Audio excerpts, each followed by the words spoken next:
नमस्कार, स्वागत है आपका हमारी इस खास पेशकश संघर्ष को सम्मान में। मैं हूं सनी गंगासागर आपके साथ में। सपने साकार साय सरकार में। जी हां, छत्तीसगढ़ की विष्णुदेव साय सरकार ने पिछले 1 साल के कार्यकाल में समाज के हर वर्ग तक विकास की धारा पहुंचाने का काम किया है। साय सरकार ने लोकतंत्र के लिए संघर्ष वाले मीसाबंदियों का खोया हुआ सम्मान वापस लौटाया। उन्हें वो सम्मान दिया है जिसके कि वो हकदार हैं। प्रदेश का हर मीसाबंदी साय सरकार के सम्मान के लिए सरकार को दिल से धन्यवाद दे रहा है।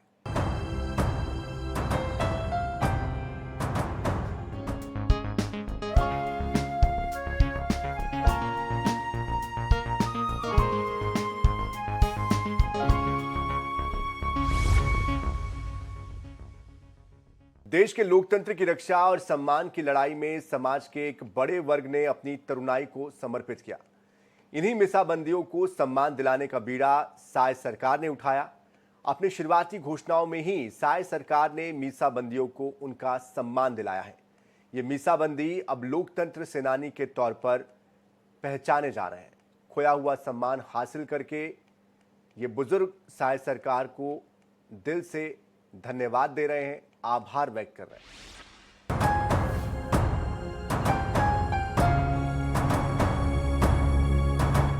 देश के लोकतंत्र की रक्षा के लिए मीसाबंदियों ने अत्याचार सहे। कितने ही लोगों को अपने परिवार और घरों से दूर रहना पड़ा। कई तरह के अत्याचार और शोषण सहने वाले इन मीसाबंदियों का सम्मान लौटाने का प्रण साय सरकार ने लिया था। साय सरकार ने आदेश जारी कर सम्मान निधि जारी कर इन्हें लोकतंत्र सेनानी नाम दिया। पिछली सरकार ने 28 जनवरी 2019 को लोकतंत्र सेनानियों के सम्मान निधि पर रोक लगा दी थी। साय सरकार ने इस रोक को हटाते हुए पेंशन बहाल करने की अधिसूचना 7 मार्च 2024 को लागू की। आपातकाल में जनतंत्र की पुनर्स्थापना के लिए महान विभूतियों का संघर्ष सभी के लिए प्रेरणा है। विष्णुदेव साय की सरकार ने सत्ता में आते ही लोकतंत्र सेनानियों का सम्मान लौटाकर लोकतंत्र का सम्मान किया है।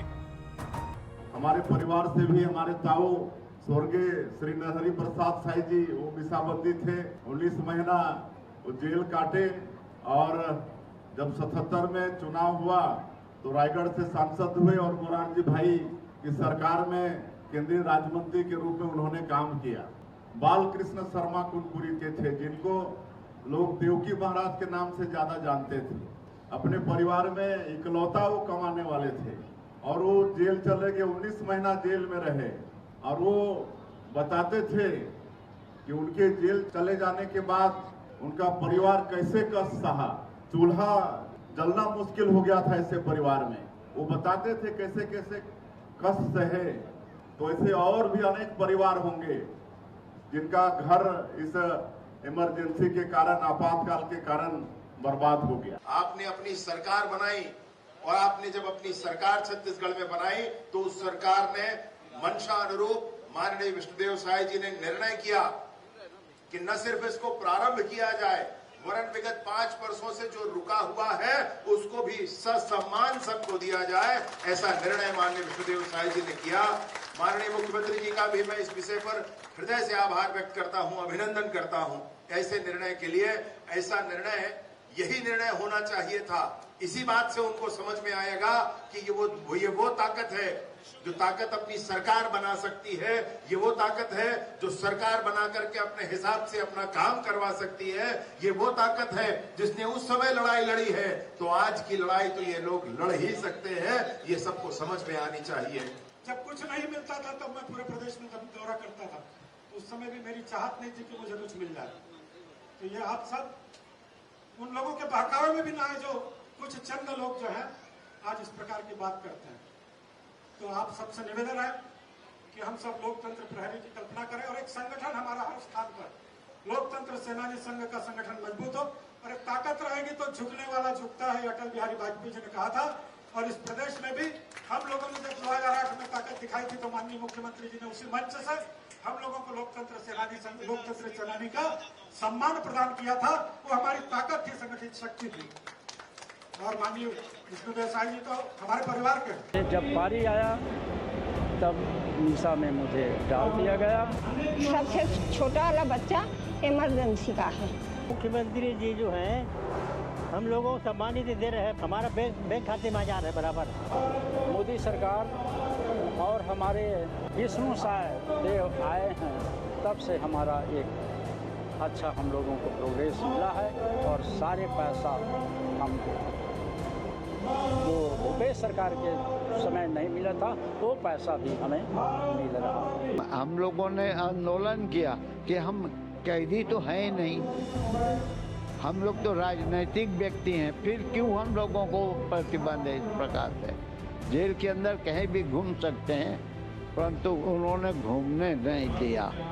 उसी बीच में मेरी माता जी की मृत्यु हो गई। हमने मांगा तो पेरोल नहीं दिए।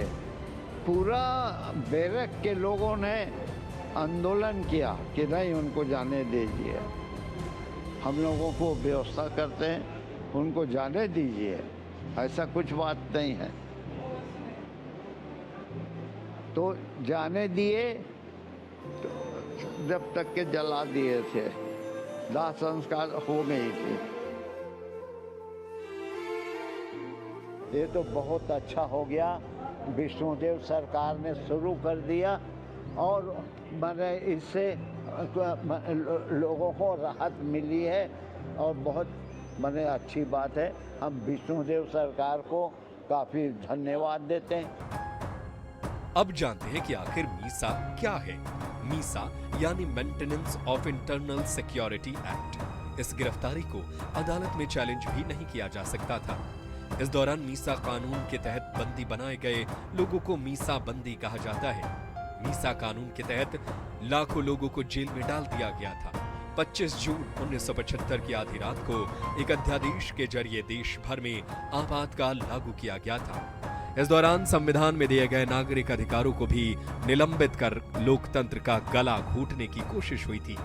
उस घोर अराजकता के दौर में बंदी प्रत्यक्षीकरण कानून समाप्त कर दिया गया, जिसके बाद गिरफ्तार व्यक्ति को अदालत में 24 घंटे के भीतर प्रस्तुत करने का नियम भी शिथिल हो गया था। अपना अधिकार पाने के लिए मीसा बंदियों ने लंबी लड़ाई लड़ी थी। और पिछले समय वृंदावन भवन में हमको बुलाए थे, लोकतंत्र के सेनानी थे और उनका एक आग्रह था कि जो पिछले 5 वर्षों में उनका जो समान राशि रोक दिया गया था वो फिर से चालू किया जाए। उसको हम लोगों ने चालू किया, हमारी भारतीय जनता पार्टी की सरकार ने चालू किया, जिसको आप लोगों की सरकार ने, आप लोगों ने आशीर्वाद देकर हम लोगों को सरकार पर बैठाया, तो उसको कर पाने में हम लोग सफल हुए। और यहाँ पर वित्त मंत्री जी हैं श्री ओपी चौधरी जी, उनको हमने कहा कि आप ऐसा रास्ता निकालिए कि पिछले 5 साल का उनको इकट्ठे एक बार में मिल जाए, ताकि थोड़ा एक साथ कोई बड़ी राशि हो जाएगा तो कुछ काम आ जाएगा। तो वित्त मंत्री जी को भी हम धन्यवाद देना चाहेंगे, उन्होंने रास्ता निकाला और बहुत जल्दी हम लोग 5 साल का इकट्ठे मतलब देने में हम लोग सफल हुए। लोकतंत्र में जो अधिकार होता है वो छीन लिया गया था, मीडिया जगत का अधिकार छीन लिया गया था।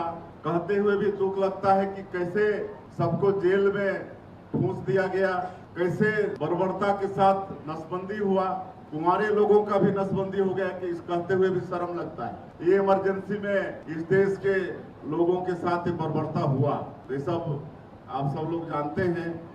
और इसके यादगार में हम लोग 25 जून को काला दिवस मनाते हैं।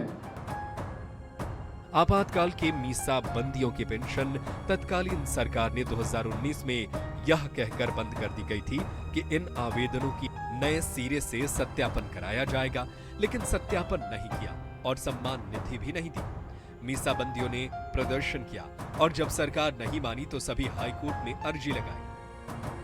हाईकोर्ट बिलासपुर ने सत्यापन के निर्देशन दिए। हाईकोर्ट के आदेश के बाद तत्कालीन सरकार ने मीसा बंदियों के लिए पेंशन देने वाले आदेश को ही निरस्त करा दिया। इसके बाद भी मीसा बंदी हाईकोर्ट के सिंगल बेंच में गए।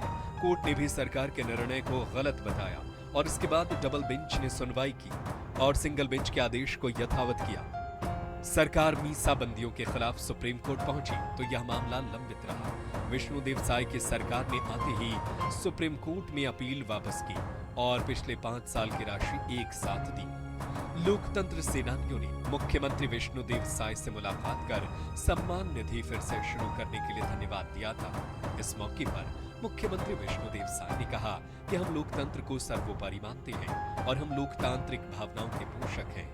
देश के लोकतंत्र पर जब संकट आया तब हमारे लोकतंत्र सेनानियों ने कई तरह के परेशानी सहकर लोकतंत्र की रक्षा की। मुख्यमंत्री साय ने कहा कि लोकतंत्र की रक्षा और उसे सशक्त करने के लिए हमारी सरकार प्रतिबद्ध है। साय सरकार अपने फैसले से लोकतंत्र को पुष्पित और पल्लवित कर रही है।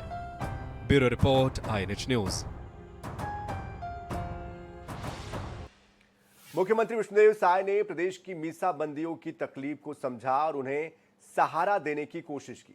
मीसाबंदी यानी कि लोकतंत्र सेनानी आज भी उस दौर को याद करते हैं कि किस तरह उन पर अत्याचारी शासन की लाठियां बरसी थी और लेकिन उन तमाम परेशानियों को सहते हुए लोकतंत्र सेनानियों ने लोकतंत्र को जीवित रखने के लिए अपना संघर्ष जारी रखा।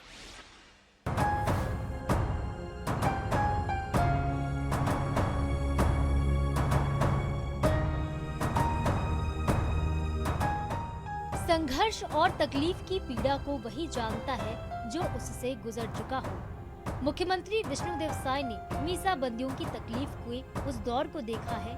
आपातकाल के उस दमन भरे दौर में मुख्यमंत्री साय के बड़े पिताजी नरहरि साय भी 19 महीने तक जेल में रहे थे।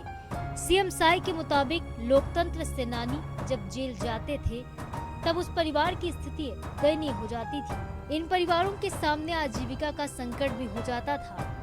मीसाबंदियों के साथ हमारी सरकार न्याय करेगी। लोकतंत्र के लिए संघर्ष की बात जब भी आएगी तब इन लोकतंत्र के प्रहरी मीसाबंदियों के संघर्षों से प्रेरणा ली जाएगी। इन्होंने लोकतंत्र के लिए लड़ाइयाँ लड़ी। यह भारत के इतिहास में एक बड़ा उदाहरण है। साल 1975 में लगे आपातकाल में लोकतंत्र की रक्षा के लिए संघर्ष की बात जब भी आएगी तब लोकतंत्र के प्रहरी मीसाबंदियों के संघर्षों को सदैव याद किया जाएगा और इनसे प्रेरणा ली जाएगी कि इन्होंने लोकतंत्र के लिए लड़ाइयाँ लड़ी। आपातकाल के दौरान सैकड़ों लोगों को जेल में बंद रखा गया।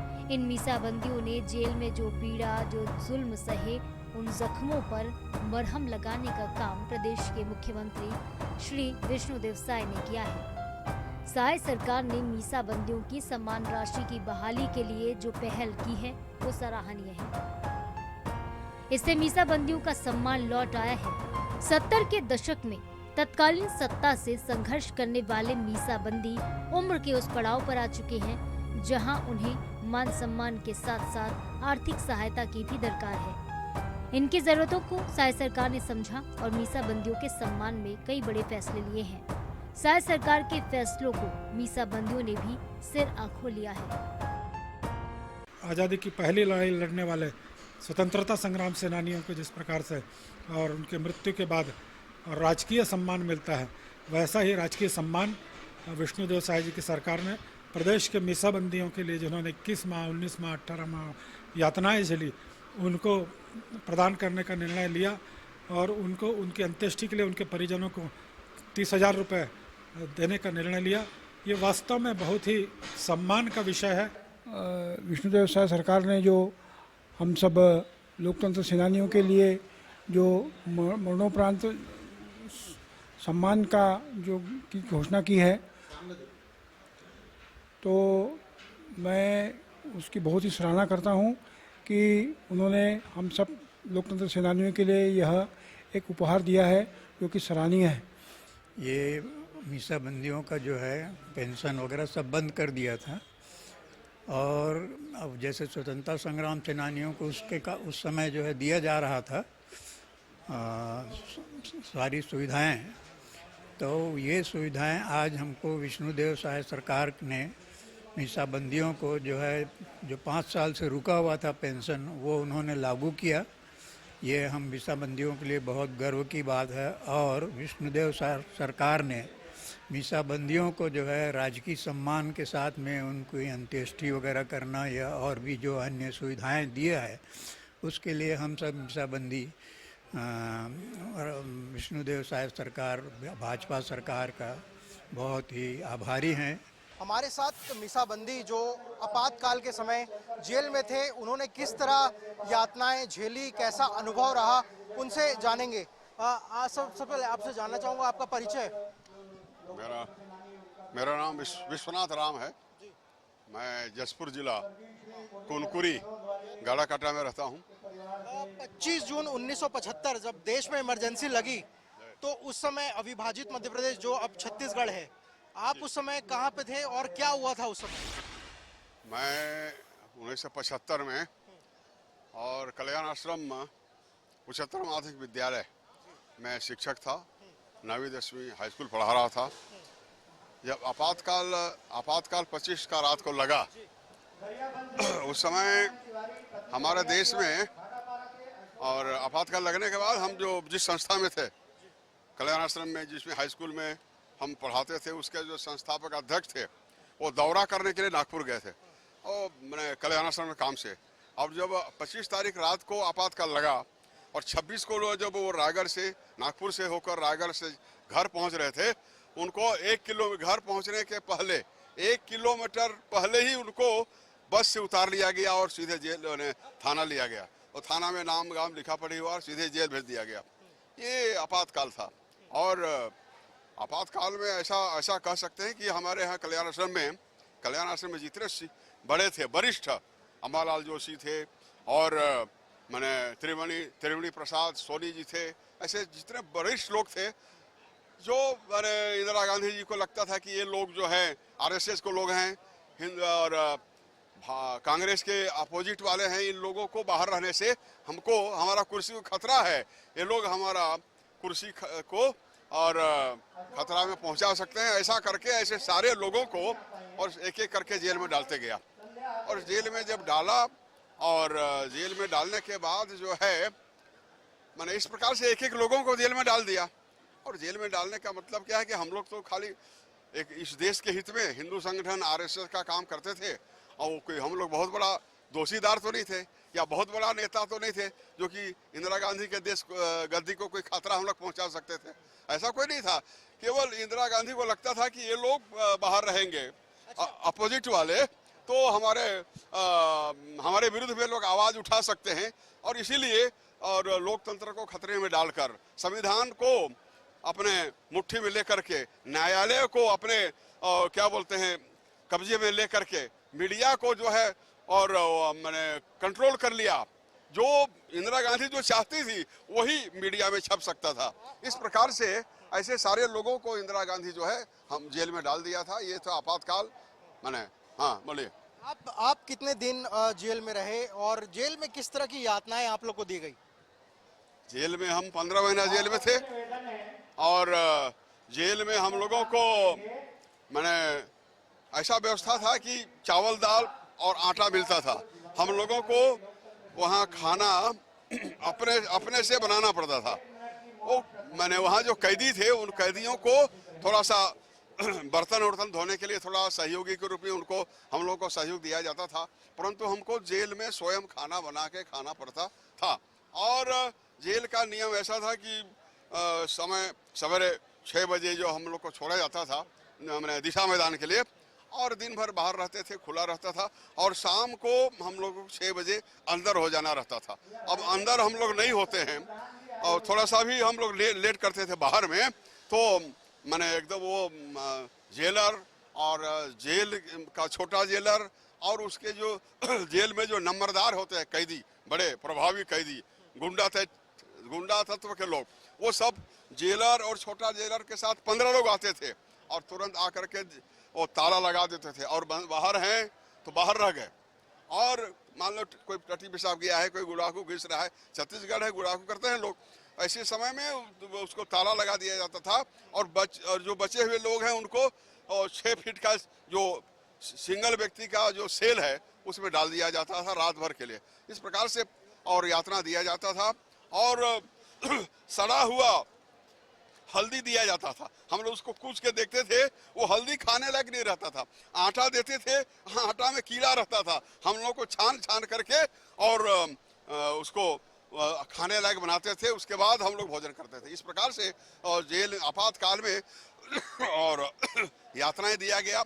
अरे मैं खुद उस समय बीए एमए पास किया था, एमए प्रीवियस पास किया था और एमए फाइनल का परीक्षा देके हमको जेल भेज दिया और हमको जो मौखिक परीक्षा देना था और हमको परीक्षा लिखने का अनुमति जेलर ने नहीं दिया। इस प्रकार से वो जेल में सब लोगों को मनमानी जो इंदिरा गांधी चाहती थी वो उसके अनुकूल ही प्रशासन और सम्मिलित था और अगेंस्ट पार्टी के सारे लोगों को प्रताड़ना जितना चाहिए उतना किया, जितना चाहिए उतना किया। हमारे साथ एक अन्य लोकतंत्र सेनानी है, उनसे भी जान लेंगे आपको कैसे गिरफ्तार किया गया उस दौरान और कितनी यातनाएं आपने झेली। मैं आनंद मार्ग संस्था के मानने वाला था। आनंद मार्ग संस्था को प्रतिबंध कर दिया था, तो गिन गिन करके जगह जगह रोज इधर उधर छानबीन करके ना पकड़ करके ले जाते थे। मैं उस समय जब मुझे पकड़ा उस समय स्कूल में पढ़ा रहा था। बोले तीन पुलिस आए मेरे पास, आए बोले कि भाई थानादार साहब बुला रहे हैं आपको। भाई क्यों बुला रहे हैं भाई, क्या बात है? नहीं पता नहीं अब क्या बात है, क्या है, आप थाना में जाओगे तो पता चलेगा आपको, हमको पता नहीं है। हमारा जो ड्यूटी हम कर रहे हैं, बुलाए हैं आपको, जाना है स्कूल थाना मेरी 3 थाना जाना है, ठीक है। तुरंत उन लोग बोला और तुरंत मैं साइकिल में ताला लगाया और उन लोग सामने चला गया। 3 पुलिस के सामने गया। वहाँ थाना 4-5 लोग थे, नेता लोग थे, कांग्रेसी नेता। पूछताछ करके कि ऐसी बात है करके, तो मैं बोला मैं आनंद मार्गी हूँ, मैं पूजा पाठ करता हूँ, साधना वाला हूँ मैं तो और कुछ नहीं जानता, इसके साथ कुछ जानता नहीं हूँ भाई। तो फिर ठीक है, आपका वो है वारंट है, आपका वारंट है, आपको हम लोग अब आपको जाने नहीं देंगे, अब आपको जाने नहीं देंगे। बाद में फिर इधर फिर शाम को फिर वो आपका कोई पहचान है क्या करके बोले मैं हाँ पहचान तो है, तो खाने के लिए मेरे को भेजे। और जब जेल में गए ना तो बहानाबाजी करके पिटाई करते थे। 2-3 बार पिटाई हुई है वहाँ, सब पूरा कैदी पूरे लोगों को। उसमें हमारा लगा था, एक सिर लगा था, तकिया ऐसा डाल दिया मैं तो बच गया। कई लोग इतना खून हुए, बहुत लोग भाई क्या बताएं। अच्छा, 1975 वो एक दौर था जब आप लोगों ने जेल में यातनाएं झेली। उसके बाद पिछले 5 सालों में जब यहाँ पे कांग्रेस की सरकार थी तो जो आप लोगों को पेंशन जो मिलती थी वो बंद कर दी गई। पेंशन जब बंद हुई तो कितनी परेशानी आप लोग को हुई? बहुत परेशानी हुई भाई, एक दाना के लिए तरसते हैं, क्या बताऊँ। घर में कमाने वाला कोई नहीं है, पढ़ने वाला कोई नहीं है, मजदूरी भी कोई ठिकाना नहीं है। हम मेरे बच्चे लोग, मेरे यहाँ अभी भी बिल्कुल बेरोजगार हूँ मैं। हाँ, और मैं 5 सितंबर 1975 से 23 मार्च 1977 तक जेल में रहा। उसी दिन छूटे और मैं आया। छोड़ने के बाद अपने जगह में ज्वाइन कर लिए, जैसा आदेश दिए ना सरकार दी, उसके अनुसार हम लोग अपने डिपार्टमेंट में ज्वाइन। अभी की अगर बात की जाए, पेंशन शायद सरकार ने शुरू कर दी तो राहत तो मिली होगी ना आपको? अभी तो बहुत राहत, हम बहुत खुश हैं, वर्तमान सरकार के लिए बहुत खुश हैं। हम लोग दाना की तरह से कहने में तकलीफ बहुत पा रहे थे। 25 जून 1975 मैं अगर व्यक्तिगत बात करूं तो मेरे जीवन का सबसे काला दिन था। जब जनता पार्टी का गठन हुआ था, हलधर किसान चुनाव चिन्ह था, तो उस समय मैं राजनीतिक दल से जुड़ा हुआ था, देश के खतरे को देखते हुए। और मुझे धमकियां दी जा रही थी कि तुम्हारे 2 भाई सरकारी नौकरी में हैं, उनसे तो डरो। लेकिन मैंने कहा कि वो अपना काम कर रहे हैं, मैं अपना काम कर रहा हूँ। मैं देश में इमरजेंसी लगाए जाने के खिलाफ हूँ। मेरे मन में जो भावना है मैं कर रहा हूँ। मुझको भी दबाव डालने के बहुत प्रयास किए गए कि मैं रास्ते से हट जाऊँ, लेकिन मैंने भी मेरा इमरजेंसी का विरोध किया और बैनर पोस्टर शहर में लगा के जनता के बीच में जागरूकता भरता रहा और बताता रहा कि लोकतंत्र किस तरह गला घोटा जा रहा है इंदिरा गांधी की सरकार द्वारा। 25 जून 1975 की वो काली रात इस देश के इतिहास में दर्ज हो चुकी है। आज 50 वर्ष गुजर गए, लेकिन आज भी हम उन्हें खलनायक के रूप में याद करते हैं। हम अगर त्रेता काल के रावण की अगर बुराई करते हैं तो कलयुग में इमरजेंसी की बुराई भी ठीक उसी तरह हम करते हैं। जलियांवाला बाग कांड हुआ, क्या उसको हम भूल जाएं? तो ऐसी देश में बहुत सारी घटनाएं जिनको याद किया जाता है, लेकिन पक्षधारी जो सत्ताधारी दल के पुराने जो लोग हैं उनको आज भी आपत्ति है कि इस पे विरोध ना किया जाए और इस विषय को ना उठाया जाए, पुराने मुर्दे ना खोदे जाएं। लेकिन अगर यही भावना रहती तो देश कभी दशहरा नहीं मनाता, रावण का पुतला नहीं जलाता और जलियांवाला बाग कांड को भी याद नहीं करता। जो गलत था वो आज भी गलत है, कल भी गलत है और जब तक ये दुनिया रहेगी तब तक गलत माना जाएगा। ये वो समय था जब लोकतंत्र सस्पेंड हुआ, पूरे देश में आपातकाल लगा दिया गया और जो भी जननेता, जनप्रतिनिधि लोकतांत्रिक अधिकारों की बात कर रहे थे, ऐसे तमाम लोगों को, जिसमें जॉर्ज फर्नांडिस से लेके पुराने बहुत सारे और नेता हैं, जेलों में ठूस दिया गया। हम अगर प्रॉपर धमतरी की बात करें तो यहाँ क्षेत्र के जो सबसे सम्मानीय और राम के परम भक्त रहे हैं, परम पूजनीय पंडित राव जी किरदत्त, जिन्हें हम क्षेत्रवासी एक भगवान का दर्जा देते हैं, ऐसे महापुरुष को जेल भेजा गया। यहाँ शिरोमणि राव घोरपड़े, नामदेव, ऐसे पता नहीं कितने लोग इस देश के लिए लड़े। दूसरी आज़ादी जिसको कहा गया, उस लोकतंत्र बहाली के लिए जो संघर्ष कर रहे थे, उसे नाम दिया गया दूसरी आज़ादी की लड़ाई। और वो लड़ाई अंततः जीते और इंदिरा गांधी को पराजय का मुंह देखना पड़ा। आपातकाल में प्रेस का गला इतना घोटा गया कि बहुत सारे प्रेस में, अखबारों के दफ्तरों में, इलेक्ट्रॉनिक मीडिया में ताले लग गए और लोगों के बीच एक सनसनी फैल गई कि इस लड़ाई को कैसे लड़ा जाए, किस तरह संगठित होकर लड़ा जाए, इस काले दिन से किस तरह मुक्ति पाई जाए। लोकतंत्र सेनानी के रूप में आज भी सम्मान राशि जो है पिछली सरकार ने प्रारंभ की थी, जिसमें लोकतंत्र सेनानी के तौर पर जैसे शिरोमणि राव घोरपड़े है या परम पूजनीय पंडित राव जी किरदत्त परिवार है, उनको 25,000 रुपये भूपेश बघेल सरकार की पहले दिया जाता था, लेकिन बाद में वो बंद कर दिया गया। अब क्योंकि विष्णुदेव सरकार आ गई तो 25,000 रुपये प्रति माह देना फिर प्रारंभ किया गया है। ये सम्मान है और ये प्रमाणित करता है कि आज़ादी की दूसरी लड़ाई लड़ी गई। लेकिन ये इतना संवेदनशील विषय है कि हजारों बार कांग्रेस के बड़े नेताओं से इस विषय में बात की गई तो उन्होंने स्पष्ट इनकार कर दिया ऐसी किसी घटना के बारे में, जबकि बहुत ज़्यादा समय नहीं हुआ है, 50 साल हुए हैं। 50 सालों में कोई स्मृति धुंध नहीं पड़ती है। लेकिन आज भी आपातकाल को लेकर सत्ताधारी दल के पुराने जो लोग हैं बात करने को तैयार नहीं है, लेकिन सत्य सत्य रहता है, सत्य में वो जयते रहता है। और दूसरी आज़ादी की लड़ाई सबने लड़ी और फिर आगे चलकर जो दबाव बना जनता का, पूरे देश में हलचल मची, पूरे देश में विरोध हुआ और अंततः इंदिरा गांधी को सत्ता से बाहर जाना पड़ा और उस समय जनता पार्टी की सरकार बनी हलधर किसान के रूप में। उसके बाद जो राजनीतिक परिस्थितियां बनी उससे हम सभी अवगत हैं कि किस तरह फिर राजनीतिक दल टूटते आज वही जो जनता दल है भाजपा के रूप में सामने है और 15 साल से यहाँ मोदी जी अनवरत अपनी सफलता के झंडे गाड़ रहे हैं और देश नई ऊंचाइयां प्राप्त कर रहा है। सतर्क और सजग साय सरकार की संवेदनशीलता और दूरदर्शिता का ही परिणाम है कि आज प्रदेश का हर वर्ग साय सरकार के कार्यक्रमों से लाभ हासिल कर रहा है। मीसाबंदियों ने देश की लोकतंत्र की रक्षा के लिए संघर्ष किया और इसके लिए अपनी सारी खुशियां न्यौछावर कर दी। उम्र के इस पड़ाव में अब मीसाबंदियों की तकलीफों को समझा और उन्हें संबल दिया है। Bureau report, INH news.